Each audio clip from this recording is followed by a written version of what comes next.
हमने कल की क्लास में संख्या पद्धति की वो डेफिनेशन देखी थी, संख्याओं की आठ दशमलव एक का अध्ययन करते हैं। इसमें पहला क्वेश्चन है आपके, क्या शून्य एक परिमेय संख्या है? क्या इसे p बटा q के रूप में लिख सकते हैं, जहां p और q पूर्णांक है? तो हम क्या शून्य एक परिमेय संख्या है? क्या बिल्कुल है। क्यों है? क्योंकि हमने कल कहा था कि सभी प्राकृत संख्याएं, पूर्ण संख्याएं, पूर्णांक संख्या क्या होती है? परिमेय संख्या होती है। और शून्य एक पूर्ण संख्या भी है और पूर्णांक भी है। यह परिमेय संख्या है और इसे p बटा q के रूप में भी लिख सकते हैं। कैसे? 0 बटा 1, इसकी वैल्यू 0 होती है, तो यहाँ p की वैल्यू हो गई 0, q की वैल्यू क्या हो गई 1। तो यहाँ 0 और 1 दोनों क्या है? पूर्णांक है। ये कथन क्या है? सत्य है। अभी हम अगला दूसरा क्वेश्चन देखते हैं इसका।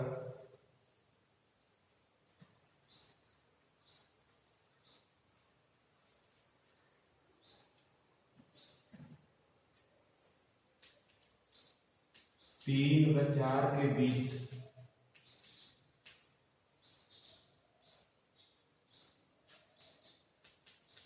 छह परिमेय संख्या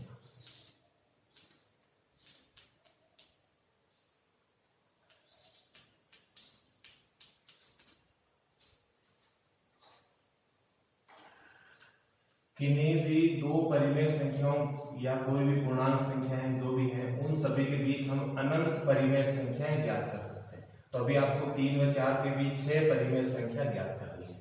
तो हमने कहा यह संख्या रेखा है, इस संख्या रेखा पर 3 व 4 के बीच 6 परिमेय संख्या। तो संख्या रेखा पर हमने कहा 0, 1, 2, 3, आपको 3 व 6 इसके बीच 6 परिमेय संख्या ज्ञात करनी है। ज्ञात कर लेते। मैंने कहा 1, 2, 3, 4, 5, 6। अब यह 6 परिमेय संख्या जो है 3 व 4 के मध्य कितने भागों में बांटा है? इस रेखा को 3 से 4 के मध्य 1, 2, 3, 4, 5, 6 और 7, यानी कि आप इन्हें 7 भागों में बांटा है। 7 भागों में बांटने पर आपको इन दो संख्याओं के मध्य 6 परिमेय संख्याएं प्राप्त होगी। तो यहाँ आपको भी इन्हें 7वें भाग के रूप में लेना होगा। कहने का तात्पर्य जितने भाग होते हैं, या फिर आप साधारण भाषा में जितनी आपको परिमेय संख्या ज्ञात करनी है वह जोड़ दीजिए, उतने ही भाग होंगे। कितने होंगे? 7। तो यहाँ पर आप जो 3 है उस 3 को क्या लिख सकते हैं? 3 इंटू 7 बटा 7, क्योंकि यह 3 की क्या है? एक तुल्य परिमेय संख्या। इसका आप पूर्व की कक्षाओं में अध्ययन कर चुके। 3 की गुणा 7 से की, ये हो गई 21 बटा 7। इसी प्रकार मैंने 4 के लिखे, तो 4 को हम क्या लिख सकते हैं? 4 इंटू 7 बटे 7, ये हो गया आपके 28 बटे 7। अब आप 21 बटा 7 व 28 बटा 7 इनके हर समान है, तो आप इनमें संख्याएं ज्ञात कर सकते हैं। तो हमने यहाँ कहा 22 बटा 7, 23 बटा 7, 24 बटा 7, 25 बटा 7, 26 बटा 7, 27 बटा 7। तो यहाँ देख लीजिए 1, 2, 3, 4, 5, 6। तो ये 6 परिमेय संख्या हो गई। इनके मध्य सबसे आसान तरीका है ज्ञात करने का, तो लिख दीजिए 3 व 4 के बीच 6 परिमेय संख्या। कौन कौन सी होगी? 22 बटा 7, 23 बटा 7, 24 बटा 7, 25 बटा 7, 26 बटा 7 और 27 बटा 7। इस प्रकार कितनी भी परिमेय संख्याएं ज्ञात करनी हो आप ज्ञात कर सकते हैं। अब हम अगला क्वेश्चन देखते हैं।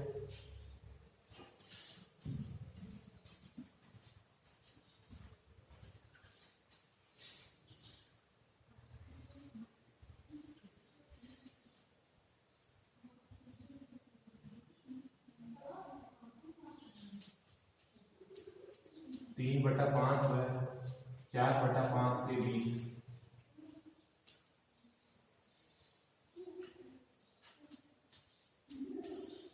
5 परिमेय संख्या ज्ञात कीजिए।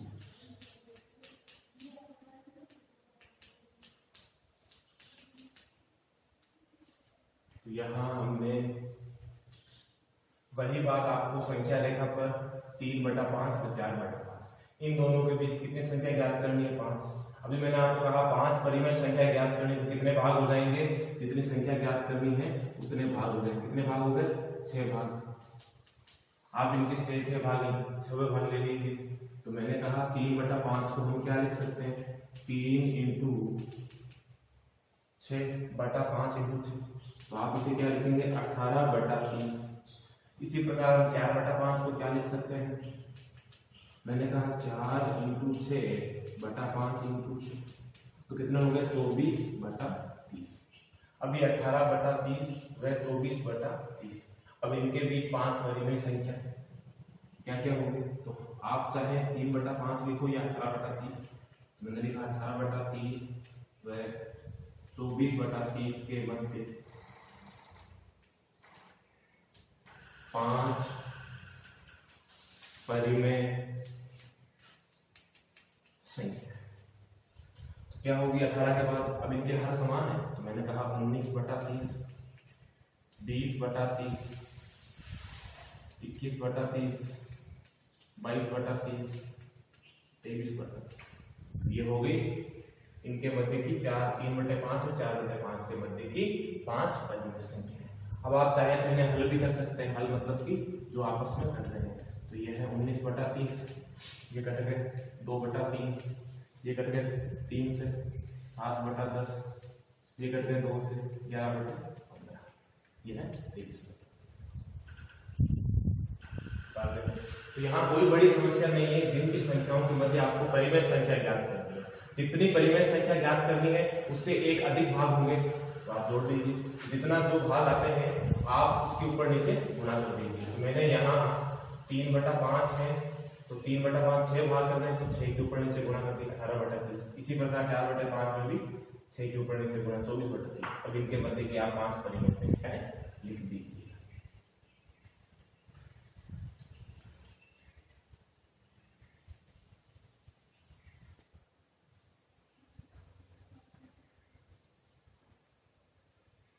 अभी अगला क्वेश्चन है। इसके अंदर आपको क्या बताना है कि कथन जो है वो सत्य होगा यह ऐसा। इसमें आपको पहले वाले में कहा गया है कि क्या प्रत्येक प्राकृत संख्या एक पूर्ण संख्या होती है? क्या यह कथन सत्य है कि प्रत्येक प्राकृत संख्या एक पूर्ण संख्या होती है? हमने कहा बिल्कुल सत्य, क्योंकि प्रत्येक प्राकृत संख्याएं एक से प्रारंभ होती है। यह एक से प्रारंभ होकर दाईं ओर अनंत तक चलती है। तो यह सभी संख्याएं क्या होती है? पूर्ण संख्या होती है। अब यह सभी पूर्ण संख्या है या नहीं है? बिल्कुल है। तो हम क्या कह सकते हैं? पहला कथन सत्य है। क्यों है? क्योंकि हमने देख लिया कि एक से लेकर अनंत तक सारी संख्या पूर्ण संख्या होती है। अब इसके पश्चात इसमें आपको कहते हैं दूसरा क्वेश्चन। अब दूसरा क्वेश्चन क्या है? कहते हैं कि प्रत्येक पूर्णांक एक पूर्ण संख्या होती है क्या?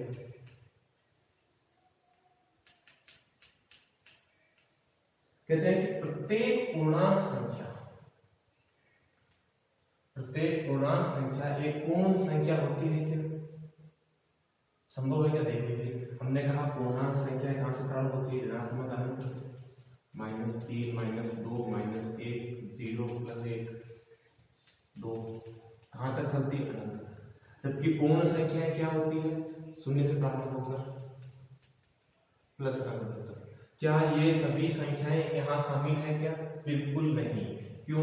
क्योंकि पूर्णांक में ऋणात्मक संख्याएं और धनात्मक दोनों आती है, जबकि पूर्णांक में क्या है? धनात्मक व ऋणात्मक दोनों संख्याएं आती है और पूर्ण में क्या आती है? केवल धनात्मक संख्याएं। तो ये कथन क्या होगा? असत्य है।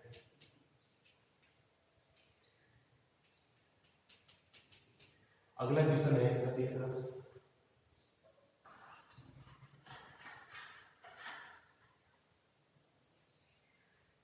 इसमें हम कहते हैं कि क्या प्रत्येक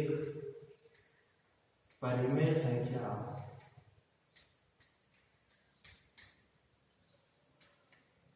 एक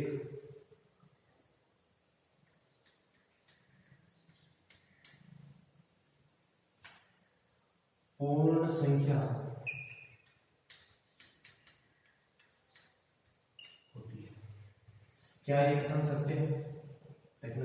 प्रत्येक परिमेय संख्या क्या होती है? पूर्ण संख्या। मतलब सारी की सारी जो भी आप परिमेय संख्या लें, क्या वो पूर्ण संख्या संभव है क्या? मान लीजिए हमने कहा 1 2 3, तो ये तो पूर्ण संख्या भी होती है, 0 से लेकर, संभव है। लेकिन हमने कहा 1/2, 1/4, 1/6, 1/5, इस प्रकार की। अब ये संख्याएं जो है, ये संख्याएं क्या परिमेय संख्या है, लेकिन क्या नहीं है? पूर्णांक नहीं है। तो ये कथन क्या होगा? हमेशा सत्य नहीं होगा। हम क्या कहेंगे? यह कथन असत्य है। क्यों है? क्योंकि सभी पूर्ण संख्याएं परिमेय संभव है, यानी प्रत्येक पूर्ण संख्या एक परिमेय हो सकती है, लेकिन प्रत्येक परिमेय पूर्ण नहीं हो सकती, जबकि पूर्ण संख्याएं हो सकती है। तो इस बात का विशेष ध्यान रखेंगे। अब यह कि हमारी प्रश्नावली दशमलव लवे खत्म होती है। अब इसके पश्चात अगला बिंदु था हमारा, जिसका हमने पहले वाले क्लास के अंदर देखा था कि अपरिमेय संख्या। अपरिमेय संख्या क्या होती है? तो हमने वहां अध्ययन किया था कि अपरिमेय संख्या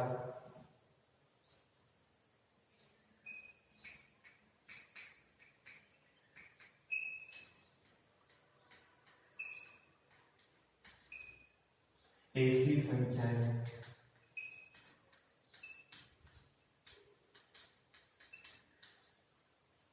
जिन्हें हम P/Q के रूप में ना लिख सके।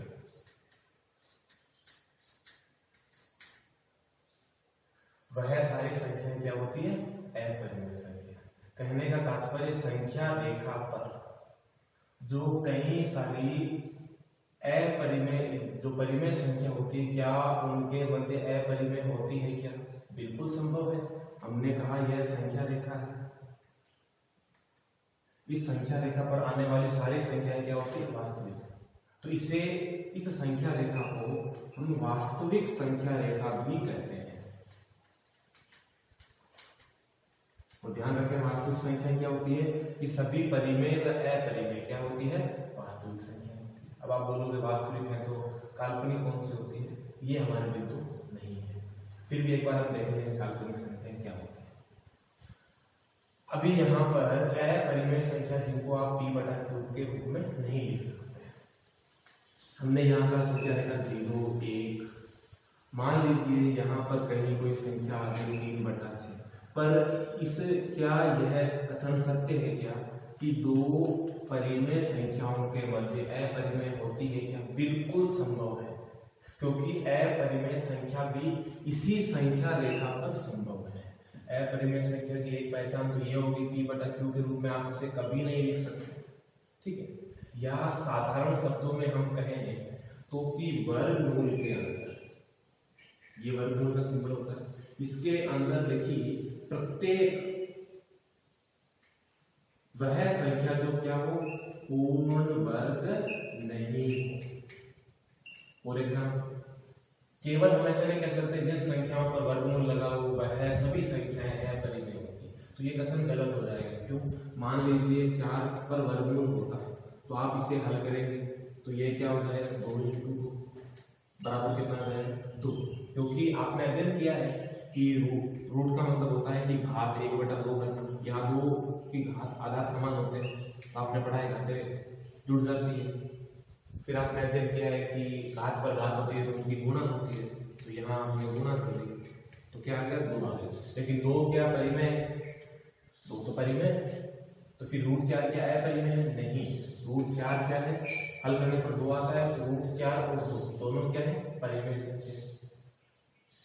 तो इसके लिए कहना सकते क्या होगा? जैसे कि √2, √4। यह सभी संख्याएं क्या होती है, √4 नहीं √5, √4 तो परिमेय संख्या है। इस प्रकार की सभी संख्याएं जो क्या हो, पूर्ण वर्ग नहीं हो और रूट के अंदर हो, वह सारी संख्याएं क्या होगी, अपरिमेय संख्या कहलाएगी। इसमें सबसे पहला एग्जांपल हमारे ध्यान में आता है पाई। अब आप कहेंगे ऐसा तो संभव नहीं है, पाई तो एक परिमेय संख्या है। आप बोलोगे पाई का मान तो 22/7 होता है। हमने इसके बारे में पिछले वाली क्लास में चर्चा की थी कि पाई का मान 22/7 नहीं है, यह उसका निकट मान है, निकटतम मान है। 22/7 एग्जैक्ट नहीं है, वो कैलकुलेशन करने के लिए आपने 22/7 लिया हुआ है।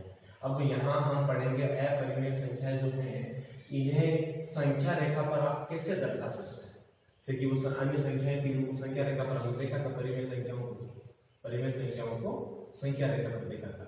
अब अपरिमेय संख्याओं को आप संख्या रेखा पर कैसे दर्शा सकते हैं, तो देख लेते हैं। अभी अपरिमेय संख्या को संख्या रेखा पर दर्शाने के लिए हम जो है एक थ्योरम का यूज करते हैं जो दिया था बोधायन ने,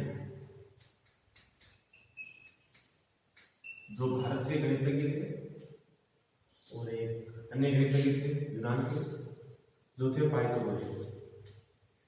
ये भारत के नहीं थे, कहते हैं कि इन्होंने पहले दिया, इन्होंने बाद में दिया। फिर भी एनसीईआरटी में ये पाइथागोरस के नाम से,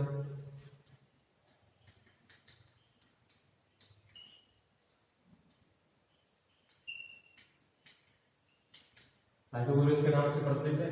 और आरबीसी जो अपनी बुक लिखती है अलग से, उसके अंदर यह है बोधायन के रूप से प्रचलित है। अभी जो पिछले वर्ष जो बुक थी 9th की, उसके अंदर बोधायन नाम लिखा हुआ था और एनसीईआरटी में पाइथागोरस आपको लिखा हुआ है। ये दोनों एक ही बात है, अंतर नहीं है। ये वास्तव में होता क्या है, इसके बारे में आपने अपनी क्लास में अध्ययन किया एक बार, फिर भी सुनेंगे एक बार। यह जो प्रमेय है, थ्योरम है, उन्होंने दिया राइट एंगल ट्रायंगल के लिए, मतलब समकोण त्रिभुज के लिए। ऐसा त्रिभुज जो समकोण हो, यह प्रमेय केवल उसी के लिए लगेगा। मतलब उस त्रिभुज का एक कोण 90 डिग्री का होना चाहिए। ये कोण 90 डिग्री, इसमें कहते हैं 90 डिग्री किसी भी त्रिभुज के अंदर सबसे बड़ी कोण के सामने वाली भुजा क्या होती है, सबसे बड़ी। तो इसके अंदर सबसे बड़ी भुजा को नाम दिया इन्होंने कर्ण। और अभी आप इनमें से किसी को भी आधा दे सकते हैं, तो हम इस नीचे वाले को ले लिया आधा, ये ऊपर वाला हो गया। तो थ्योरम यह था कि समकोण त्रिभुज में सबसे बड़ी भुजा का वर्ग, सबसे बड़ी भुजा कौन सी होगी, सबसे बड़ी भुजा का वर्ग अन्य दो भुजा कौन सी होगी, ये दो अन्य दो भुजा के वर्गों के, तो इनके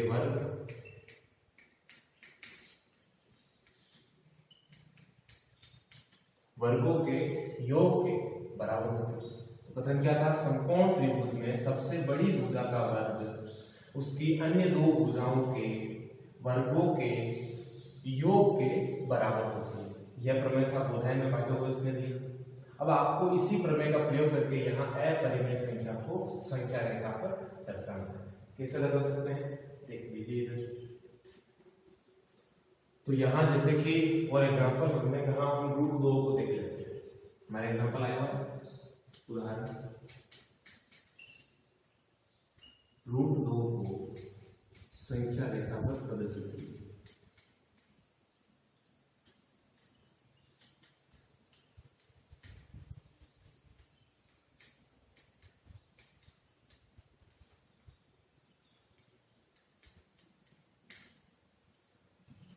अब √2 को संख्या रेखा पर प्रदर्शित करने के लिए सबसे पहले तो हमने यह संख्या रेखा ले ली। यहाँ 0 है, यहाँ 1 2 -1 संख्या रेखा।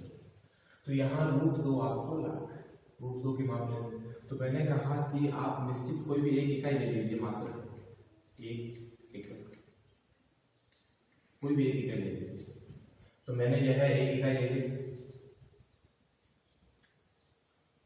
हमने यह ले लिया बेस। यहाँ पर एक पर हमने इसको बिंदु नाम दे दिया। बिंदु ए पर 90 डिग्री का एंगल बनाया, इसकी वैल्यू जो है वो 1 है। हमने यहाँ से बिंदु ए से जो 90 डिग्री का एंगल बनाया है, इसी पर भी हमने चाप कितने का काटा, बिंदु बी पर कितने का, 1 का।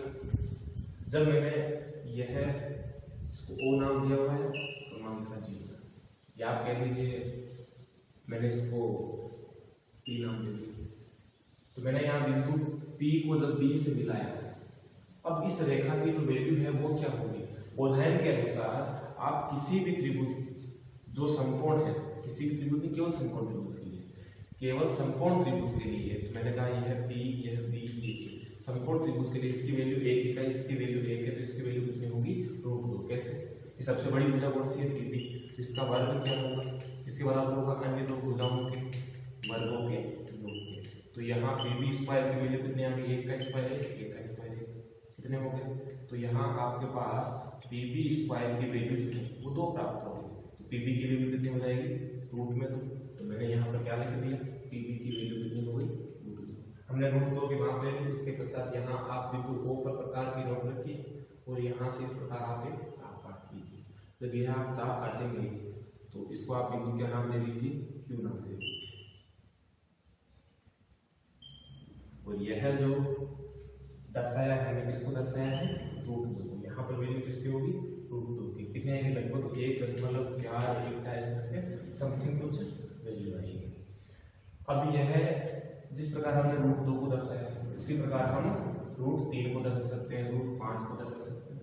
ठीक है, एक बार वापस सुन लेंगे। तो हमने दर्शाया कैसे? इसे बोधायन प्रमेय की सहायता से या पाइथागोरस की सहायता से। हमने संख्या रेखा पर दी, यहाँ 0 से 1 2 हमने संख्या ली। तो मैंने 0 वाले को बिंदु P नाम दिया, 1 वाले को बिंदु A नाम दिया। ये इसकी वैल्यू हो गई 1। मैंने A पे 90 डिग्री का एंगल बनाया और वहां पर जितनी माप इस 1 इकाई, उतनी 1 इकाई का मैंने साफ काटा और बिंदु B मैंने B को जब P से मिलाया तो ये राइट एंगल बन गया। अब इसके अंदर सबसे बड़ी भुजा कर्ण है, तो कर्ण का स्क्वायर क्या होगा? अन्य दो भुजाओं के वर्गों के योग। अभी जो हमने प्रमेय देखा था थ्योरम के अनुसार, तो यहाँ PB स्क्वायर बराबर 1 का स्क्वायर 1 प्लस 1 और 1 2। तो ये PB स्क्वायर की वैल्यू 2 आई है, तो PB की वैल्यू क्या हो जाएगी? √2। ठीक है, अब इसी प्रकार हम √3 का भी